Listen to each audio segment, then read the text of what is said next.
What if I told you that the reason you wake up at 2 or 3 in the morning every single night has nothing to do with your bladder, your stress, or your age? What if there is one specific muscle deep inside your body that has been tightening for years, slowly pulling on your spine, squeezing your internal organs, disrupting your nervous system, and silently robbing you of the deep, restorative sleep your body desperately needs? And what if that same muscle can be relaxed, completely, naturally, in just 2 minutes before bed? Most people have never heard of this muscle. Their doctors have never mentioned it. And yet, for millions of people over the age of 50, this one tight, overworked, misunderstood muscle is the hidden reason behind some of the most frustrating sleep problems that no pill and no supplement has ever fixed. Stay with me, because what you are about to hear changes everything. Let's start with something very simple. You wake up in the middle of the night. Maybe it happens once, maybe it happens 2 or 3 times. You look at the clock, it's 2:47 a.m., or 3:15, or 4 o'clock. You didn't have a nightmare. You're not in terrible pain. You're just awake, and you cannot get back to sleep no matter what you try. Your mind starts racing. Your body feels stiff. Your lower back might ache a little. Your hips feel tight. You shift and turn and adjust your pillow and stare at the ceiling. And after 45 minutes of this, you finally drift off, just in time for your alarm to go off 2 hours later. Sound familiar? Here's what most people don't realize. This pattern, waking up in the middle of the night, feeling stiff and restless, unable to return to sleep, is not a sleeping problem. It is a muscle problem. And once you understand which muscle is causing it, everything begins to make sense.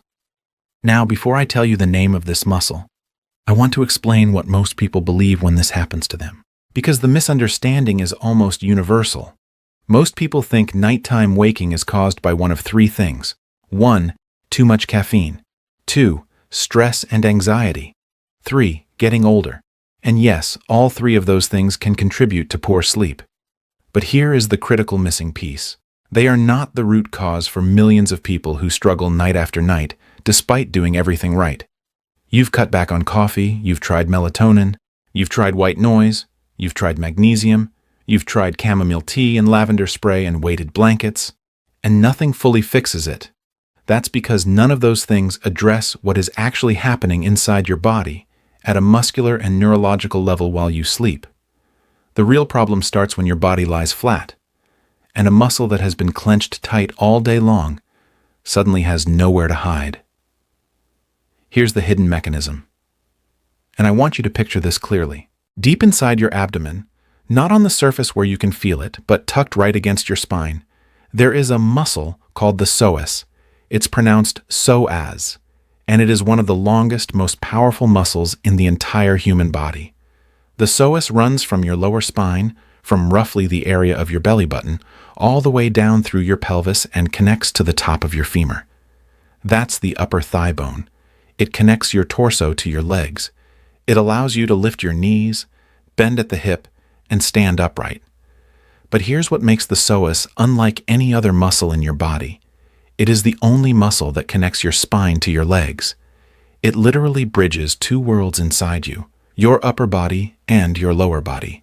And because of where it sits, it wraps right around several critical structures: your kidneys, your adrenal glands, your large intestine, your lumbar nerves, and in women, the uterus. Think of the psoas like a thick, powerful rope buried deep inside your core. When it is relaxed and long, everything flows. Your spine is neutral. Your organs breathe. Your nerves are calm. Your blood moves freely. But when the psoas is tight, and this is the part that changes everything, it starts to pull. It pulls your lower spine forward. It compresses the lumbar discs. It puts pressure on the nerves running through your lower back and hips. It literally constricts the space around your kidneys and your digestive organs. And when you lie down to sleep, something very specific happens. During the day, when you are sitting or standing, a tight psoas is partially supported by your posture. Your body compensates. You might feel a little lower back stiffness, maybe some hip tightness, but it is manageable. Then you lie flat in bed, and the psoas has no more compensation to fall back on. It is now being asked to fully lengthen, which a chronically tight psoas cannot do. So it goes into a kind of low-level resistance, a muscular tension that doesn't fully release. And here is where the hidden damage begins.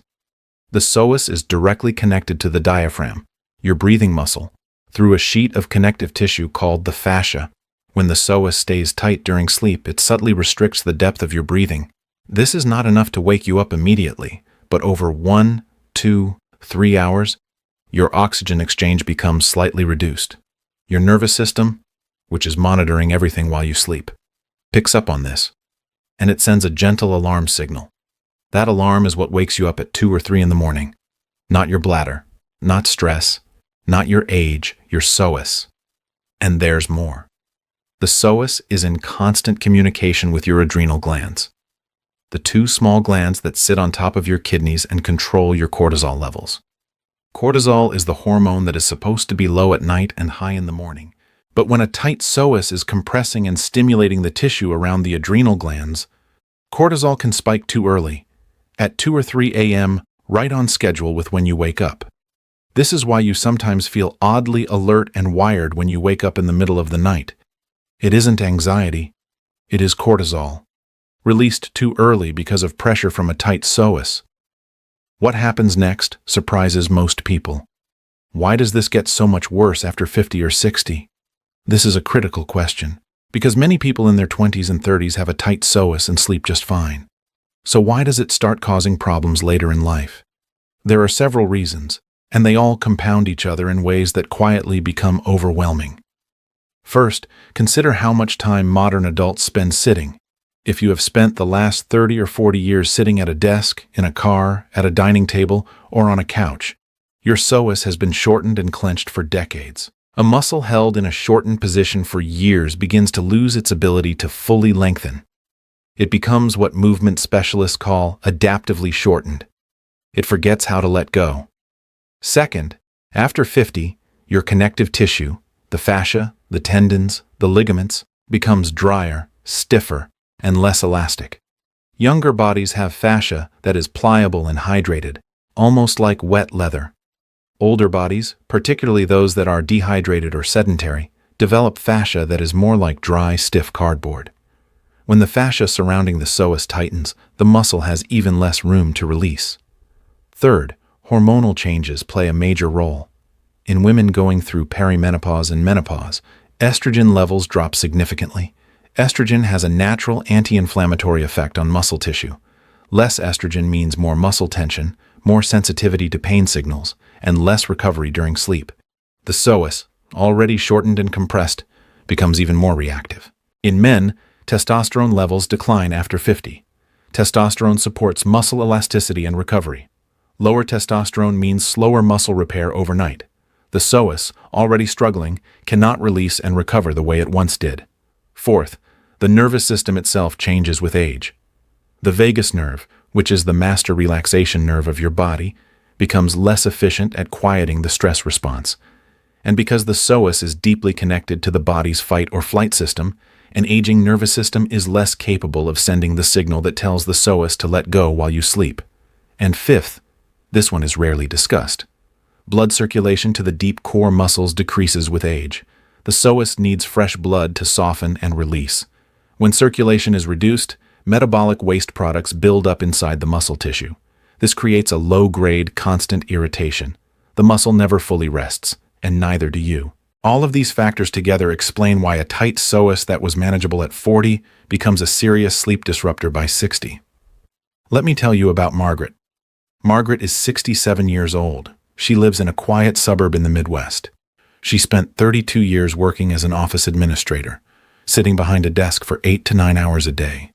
She has been healthy her whole life, never smoked, rarely drank, walked her dog every morning, took her vitamins. But starting around age 62, something changed.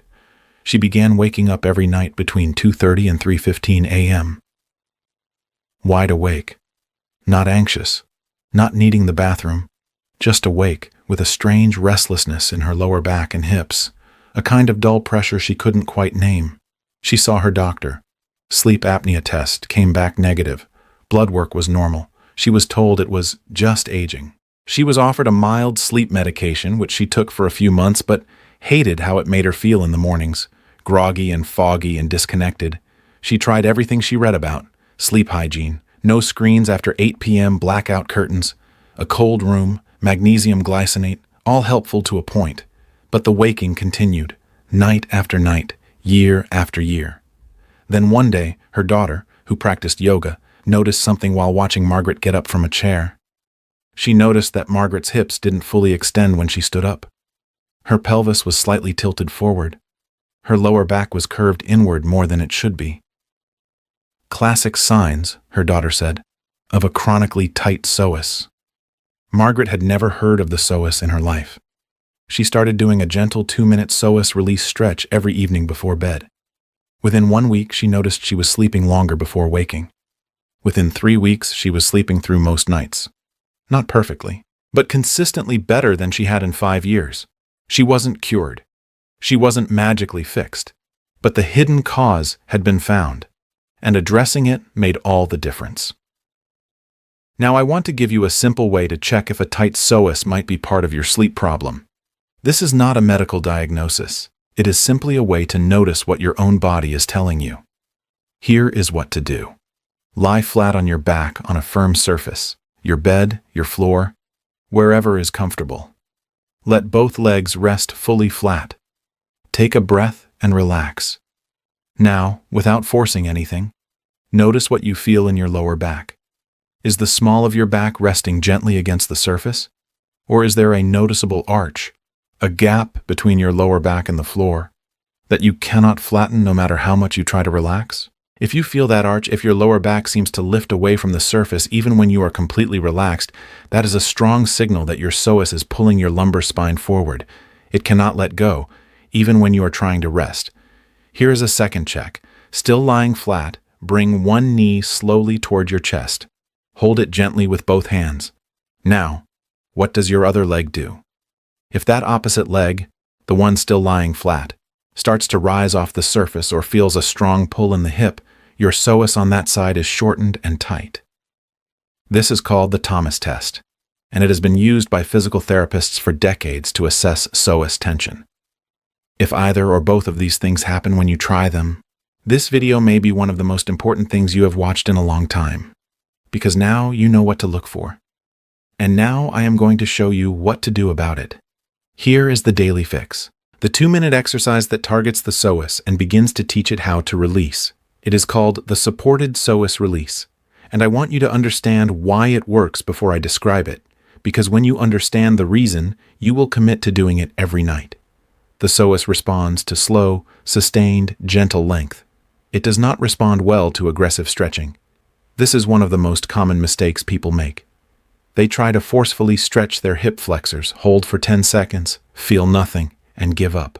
The psoas is too deep, too powerful, and too connected to the nervous system to release under force. The key is a combination of positioning and breathing. You are essentially creating a position that allows gravity and the breath to release the psoas, rather than trying to force it open with muscular effort. Here is how to do it. Lie on your back on a firm but comfortable surface. A yoga mat on the floor is ideal. Place a firm pillow or a folded blanket under your sacrum. That is the triangular bone at the base of your spine, just above your tailbone. You want just enough lift that your lower back gently arches away from the floor without forcing anything. About 2 to 4 inches of elevation is enough for most people. Let your legs rest long and slightly apart. Let your arms rest at your sides, palms facing up. Close your eyes. Now the breathing is everything. Take a slow breath in through your nose, counting to 4. As you inhale, let your belly rise fully, not your chest. Belly breathing directly activates the diaphragm, which, through the fascial connection, begins to gently tug at the top of the psoas. Hold for a count of 2. Then exhale slowly through your mouth, counting to 6.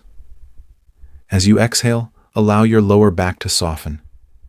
Imagine the muscles on either side of your spine melting downward toward the floor. Don't force it. Just allow it. With each exhale, you are sending a message through your nervous system. It is safe to let go. Do this for 2 full minutes. That is approximately 12 to 15 breath cycles. The first time you do this, you may feel very little. Your psoas has been holding on for years. It does not trust the release immediately. That is completely normal. By the third or fourth night, you may begin to feel a very subtle, almost aching warmth deep in your lower abdomen or hip area during the exhale. That warmth is circulation returning to tissue that has been compressed. That is the psoas beginning to respond. After 1 week, you may notice that lying flat in bed feels different, easier, less pressured, and you may find yourself staying asleep a little longer before waking. There are a few additional things you can add to this routine that amplify the results significantly. The first is heat. Before you do the psoas release, place a heating pad or a warm towel across your lower abdomen, just below your belly button, for 5 to 10 minutes. Heat penetrates the fascia and increases blood flow to the area. It essentially warms up the muscle before asking it to release. This is particularly important for people over 60, whose circulation to deep muscles is already reduced. The second addition is a gentle hip-rocking movement before the release. Lie on your back with your knees bent and your feet flat on the floor. Slowly let both knees fall to one side, as far as comfortable. Hold for 3 breaths. Then bring them back to center and let them fall to the other side. Do this 4 to 5 times in each direction. This gently massages the fascia surrounding the psoas and signals the nervous system that it is safe to begin releasing tension. The third thing, and this is often overlooked, is hydration in the late afternoon. Not at night, which can increase bathroom trips, but between 2 and 5 p.m., drink 1 to 2 extra glasses of water. The psoas and its surrounding fascia are largely made of water. Chronically dehydrated tissue is chronically stiff tissue. Even a modest improvement in hydration can meaningfully improve the flexibility of the psoas over time. The fourth addition is walking posture. During your regular daily walks, pay attention to the way you extend your hip with each step. Many people with a tight psoas take shorter steps. They never fully extend the back leg because the psoas resists it. Consciously try to take a slightly longer stride with each step, feeling the front of your hip gently stretch with each extension. This is a passive, gradual way to lengthen the psoas throughout the day without any formal exercise routine. And fifth, this one is for those who spend hours sitting. Set a reminder every 45 minutes to stand up and do what I call the standing hip flexor open. Simply step 1 foot forward into a gentle lunge position, keep your back knee straight, and gently press your hips forward until you feel a stretch along the front of your back hip. Hold for 20 to 30 seconds. Then switch sides. That is it. Just 20 to 30 seconds of relief every 45 minutes of sitting can make a meaningful difference in how tight your psoas becomes by bedtime. Now let's talk about what you can realistically expect to notice. And when. In the first 3 to 5 days of doing the supported psoas release every night, most people notice 1 or 2 things. First, they notice that the exercise itself feels strange, a kind of unfamiliar sensation deep in the abdomen or lower back that they have not paid attention to before. This is simply awareness returning to a neglected area. Second, some people notice they feel slightly warmer in the lower back area after the exercise. That is blood flow returning. Both of these are positive signs. In the first 2 weeks, many people report falling asleep more easily. The psoas release done right before bed activates the parasympathetic nervous system, the rest and digest mode, and quiets the fight or flight system. This alone can shorten the time it takes to fall asleep. Between weeks 2 and 4, sleep interruptions may begin to reduce in frequency. You may find that instead of waking twice, you wake once, or instead of waking at 2:30, you wake at 4:30. The timing shifts because the cortisol spike that was being triggered by psoas pressure is beginning to normalize. By the end of the first month, if you are consistent, the structural changes begin to accumulate. The psoas is genuinely beginning to lengthen. Not dramatically, not overnight, but measurably. The arch in your lower back when lying flat may begin to reduce. Your hip extension while walking may improve. Your lower back stiffness in the morning may decrease. At 3 months, the people who are most consistent typically report that their sleep patterns have fundamentally shifted. Deep sleep, the kind that repairs tissue, consolidates memory, and restores the immune system, becomes longer and more reliable. And here is something important to remember. These changes are not a cure. They are a restoration. You are restoring your body towards something it already knew how to do. Deep, uninterrupted sleep is your body's natural state. You are simply removing the hidden obstruction that was disrupting it.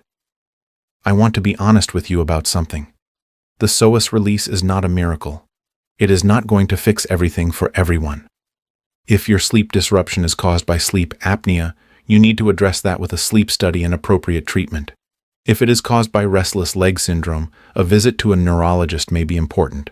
If you have severe chronic pain, injuries to the spine, recent hip surgery, or any condition that makes lying on the floor difficult or painful, please speak with your doctor or a physical therapist before trying any floor-based exercise. They can modify the approach to make it safe for your specific body. The supported psoas release is a gentle, low-impact practice. But your body is unique, and any new movement practice should be introduced slowly and thoughtfully, especially if you are over 65 or if you have not been active for a while. Your body is trying to warn you when it wakes you at 3 a.m. Listen to that warning, but also listen to your body during the exercise itself. If anything causes pain, not just unfamiliar sensation, but actual pain, stop and consult a professional. Pain is always a message worth respecting. There is one more thing I want you to understand before we finish, and it may be the most important thing of all. The psoas is sometimes called the muscle of the soul, not because of any mystical belief, but because of its deep anatomical connection to the nervous system, specifically to the fight-or-flight response. The psoas is literally the first muscle to contract when we feel fear or threat. It is what causes the body to curl forward in danger. It is the muscle that braces. And in modern life, with decades of sitting, stress, emotional tension, poor sleep, low activity, and age-related changes, many people are carrying the equivalent of a lifetime of unresolved physical tension in this one deep hidden muscle. Releasing it is not just physical. Many people who practice the supported psoas release regularly report something unexpected, a sense of emotional calm that they haven't felt in years, a kind of deep settling in the body, an ease, not dramatic, not instant, but real. This makes sense when you understand that the psoas is in constant dialogue with your nervous system. When you teach the psoas to release, you are also teaching your nervous system to release. And a calmer nervous system means better sleep, lower baseline stress, less inflammation, and more energy throughout the day. This is where the hidden damage begins reversing itself. And this is why something as simple as 2 minutes of intentional breathing in the right position can have effects that go far beyond sleep. So let's bring everything together. You have been waking at night, and you have been told it is stress, aging, or just the way things are. But the real hidden cause for many people is a chronically tight psoas, a deep core muscle that tightens over decades of sitting, compresses the organs and nerves around it, stimulates early cortisol release, and prevents the deep, full relaxation your body needs to stay asleep. The muscle gets worse after 50 because of declining hormones, reduced circulation, stiffening fascia, and a less efficient nervous system, all working together to make what was once a manageable tightness into a nightly disruption. The supported psoas release, done for just 2 minutes before bed, with intentional belly breathing, gentle positioning, and a little warmth, begins to address this hidden cause in a way that no sleep supplement can. You are not broken. You are not simply old. You are not destined to sleep poorly for the rest of your life. Your body is remarkable in its ability to respond when the real problem is finally found. The psoas has been waiting, possibly for years, for permission to let go. 2 minutes tonight might be the beginning of that permission. Start tonight. Lie down. Place the pillow under your sacrum. Breathe slowly. Let your lower back soften with every exhale. And give your body the chance it has been waiting for. Because sometimes the most powerful healing begins not with a pill or a procedure, but with simply learning how to let go. Sleep well.